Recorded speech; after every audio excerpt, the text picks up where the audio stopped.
How many grade school kids have died from COVID? And then her follow-up question here, which you guys can address, is do they really need masks? Do they really need injections? I mean, if the parents get the vaccinations, do we really need our kids to get vaccinated? Dr. Bratzler, you want to start us off?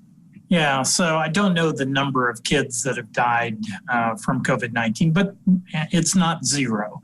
Some kids have died from the complications of COVID-19, and I think a lot of people have heard about the multi-system inflammatory syndrome in children that occurs. Oftentimes, the parents didn't even know the child had COVID-19 because they don't have symptoms as often, but then they become very ill and they end up in our pediatric intensive care units.